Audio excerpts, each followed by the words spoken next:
What's up, everybody? I hope that you are doing well today. And as always, I hope you're having a wonderful day and a wonderful week. Today, I'm super excited about part 2 of the Carnivorous plant tour. Now, if you remember, about 6 days ago, I put out part 1 where I showed off a lot of really cool plants that have some new pictures on it. This one is going to be even better. I saved the best for last, and I'm going to show you some really big, really beautiful pictures. I can't wait. So without further ado, let's get started. See you in a minute. Right off the bat, I am down by my feet. This one, I have not been able to find a good place for it, but this is Nepenthes by Truncata giant. And let me see if I can get this picture out for you.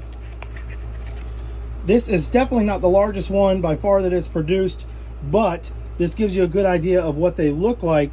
They look just like a Truncata except smaller, and they definitely got that coloration on there, and they've got that picture body. But that peristome is absolutely gorgeous, and it's got that nice purplish color there with that wax in the back of the picture. Absolutely gorgeous. I love this plant. I just don't have a lot of room for it, unfortunately. Over here, I'm going to go ahead and change directions. Bear with me because I'm going to have to do a lot of moving around to get to things. This one is not a very big picture, but I got a cool story to tell you about this one. This is Ventricosa by Rob Cantley. As you can see, look at that peristome. This plant was all but dead. It's right here. I can't really get to it. It was all but dead about a year ago. I went to throw it out, to be honest with you, and I saw that once I got all the media off of it, that it had a basil on it. And so I decided to keep it, repot it, and see what I could do with it. It is now, it's hard to see, but it's about 3 or 4 different basils, and it's putting out beautiful pictures. They're small compared to what it will be, but here is a example of one that has been aged. Just simply gorgeous. Gonna look a lot like just a Rob Cantley on a much smaller scale, but it's got that really pretty peristome on it. Absolutely love it. And just goes to show you with these Nepenthes, sometimes you think they're out and they're down for the count, and they just bounce back in a hurry. Let's see here. I've got a lot of Truncatas. I up-potted. This one is beautiful. This is JB by Truncata Giant. And there's its newest picture on there. Not its biggest by far, but very lovely. It's got that striping. If you remember from my last Truncata video, I highlighted that one. And in the back here is the JB by Patient. So this has one of the same parents, but this one has the Patient red form. Definitely not the largest picture. Here's its newest picture that is coloring up. And look at the glands on that, so pronounced.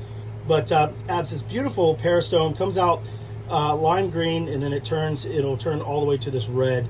Not the largest picture. The plants did get pretty dry with this heat. It's been a little difficult to keep them in a good state of moisture, but I've been working on it, trying to do the best I can, and I think it's okay. Doesn't seem to be doing too bad. It's just putting out smaller pictures, unfortunately. Let's see what else we got. Oh, back here is this. I showed this one in the last video, but I can't get enough of it. This is that Titan's Tower.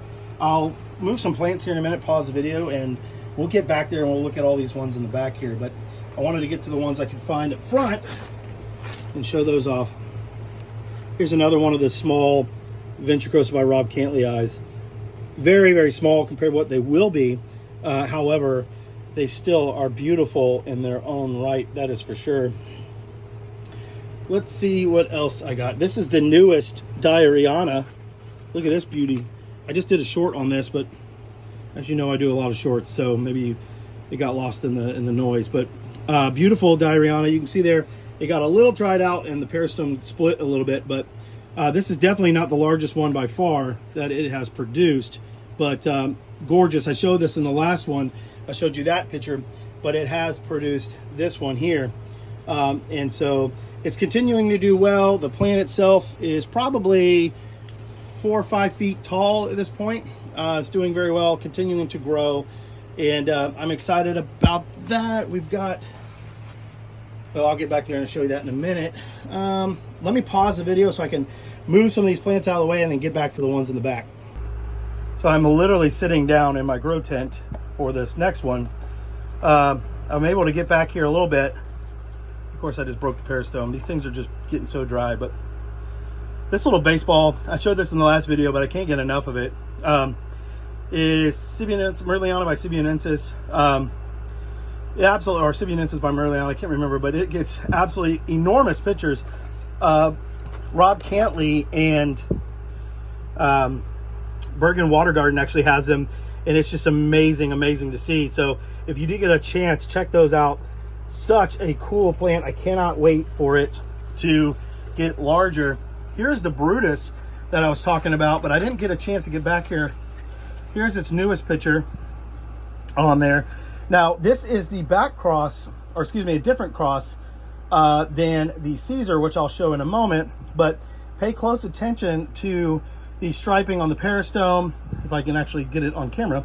The striping on the peristome and the picture color, it is different for sure. This is the Brutus. It's got, this is from Carnivorous.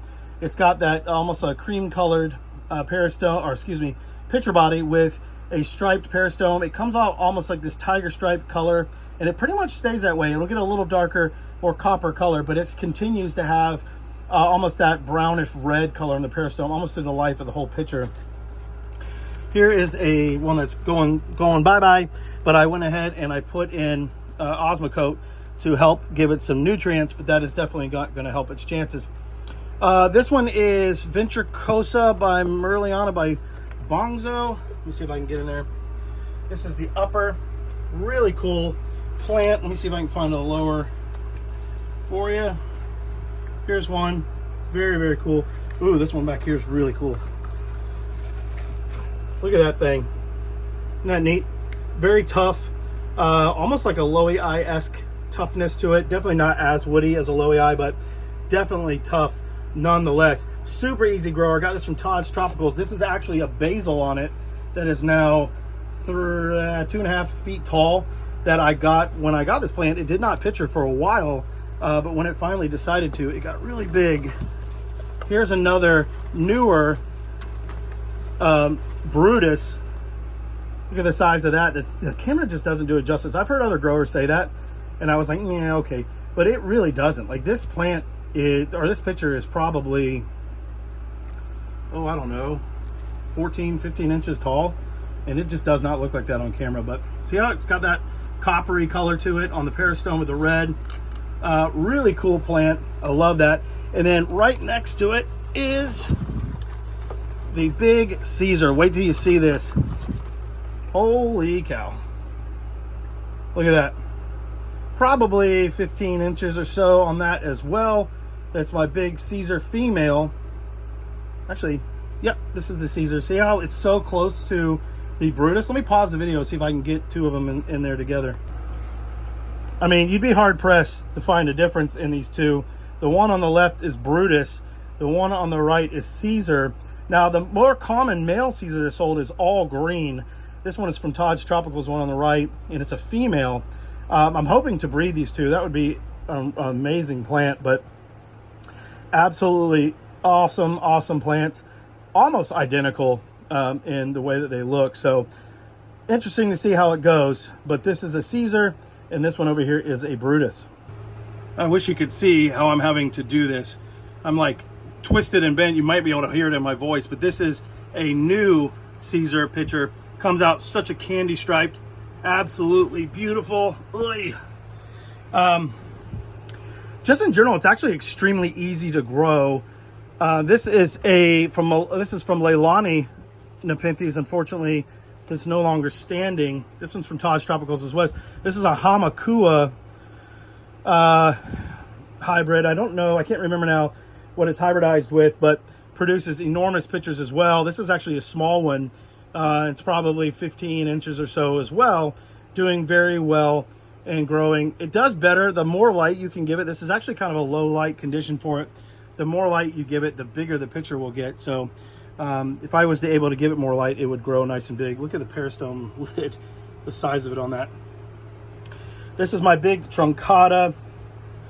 Here is another picture of the Titan's tower here. Doing okay. Kind of a wonky peristome. I actually kind of like it, but yeah, it's a big peristome. Usually they fold back a lot better than that. Here's a close-up of this big one. This one's very tall. 16 inches at least. I can't even hardly get it in frame. Beautiful, beautiful. This one is from Predatory Plants. This is the Titan's Tower. I think they still have it on there for like 30 bucks for a small one. Man, it is humid and hot in here. Wow. Okay, let's see what else we got. Over here, we've got, and I showed this last video, but I still love it so much. This is Renwardiana by Rob Cantley.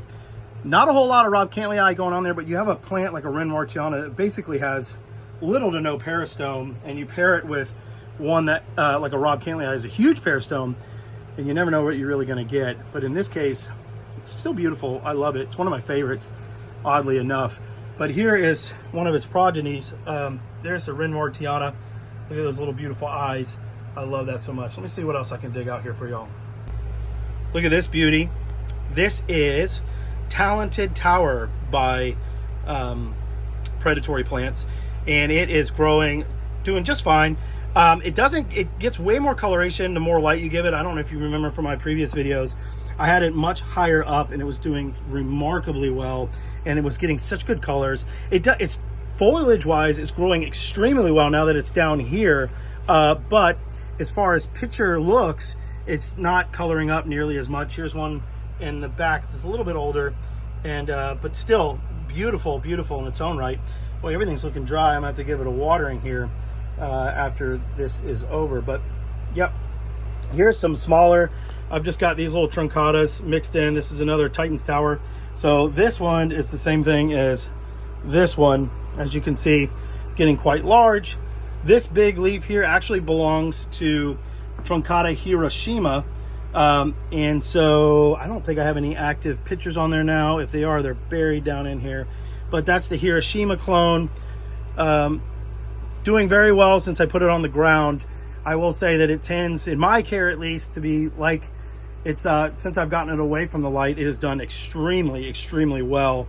That's its newest leaf right there. Beautiful green leaf, heart-shaped leaf, absolutely gorgeous. Let's see.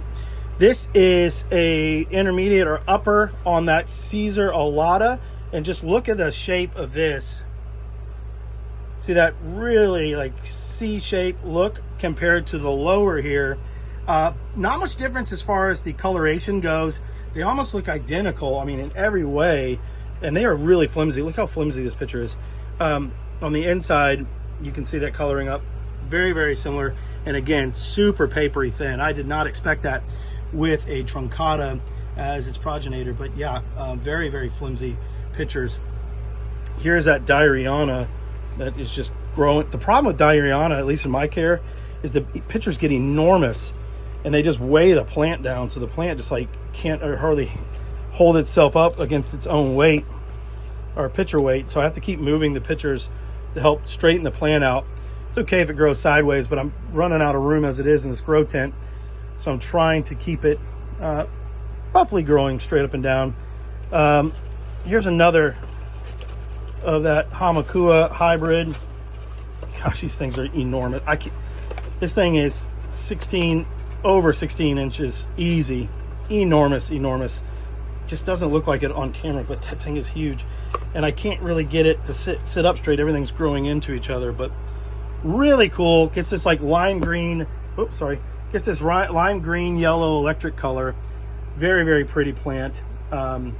Easy growing. It doesn't give me any fuss. It just sort of grows over there, minds its own business, and does its thing, and it does very well. If I was to give this thing more light, it would produce even larger pictures, believe it or not, but it'll have to do with what I got. All right, let me pause the video and get the camera turned around. All right, so sometime I'm gonna have to do a behind the scenes and just show you the ridiculousness that is trying to get back there.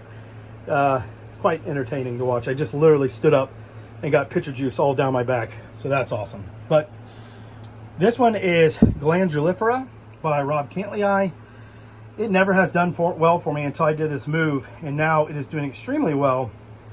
I have grown it at a steep angle the entire time, hoping it would basil, and it has not. It's been a couple of years now, so the likelihood's not looking good. This is a Pulchra hybrid. You don't see a lot of those, but starting to get that body on it where it's a Pulchra hybrid. Gets that bulbous bottom. And then this is Sanguinea. I see a lot of collectors getting these. Highly recommend it. Very papery soft pitchers, but they are gorgeous. I got this one from California Carnivores. Does extremely well. Highly recommend that for any grower really, but for beginner, absolutely fantastic. All right. I think it's about, let's see, what else we got here. Here is, I've shown this before, but I can't get enough of it. This is Wavy Leaf, Maximo Wavy Leaf. Gorgeous.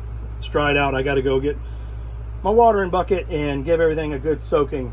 It's very hard to tell this time of year because the temperature will, this is in the shade even on a cooler day. It's kind of overcast. It's still probably in the 90s at least in here with a humidity in the 80% or more. So it's very, very hot. The plants seem to like it for the most part. Some of them are hurting, but yeah, let me turn the camera around. I certainly hope you enjoyed those plants. That was a task within itself to get back there. I am really hot and really sweaty, but I hope that you've enjoyed it. I saved the best for last to show you those really, really big pictures. And the crazy thing is those plants that I show you, those pictures are still babies compared to what they'll be. So I can't wait to show that with you and just how they grow over time. They're gonna get enormous. Some of them close to the size of 2-liter bottles. So I'm very excited about that. Now it's grown inside of a tent here, so I shouldn't have to worry about rodents getting in there. Let's hope not. In this small space, that would not be a great smell. But I hope that you've enjoyed this content, and I hope that this has brought some joy to your life, and I hope that it's brought some ideas on what to do. If you have any questions at all, please don't hesitate to reach out to me. I'm here to support you either through YouTube, or if you're on the Facebook group, ask the questions there. I want to try to get as many people over to the YouTube channel as possible, because there I see so many people struggling with questions that these videos answer for them. And there's over 132 now, this will be 133 videos on there that will help you grow, and we're continuing to add more every day. As always, I hope you have a wonderful day and a wonderful week. I'll see you soon. Bye-bye.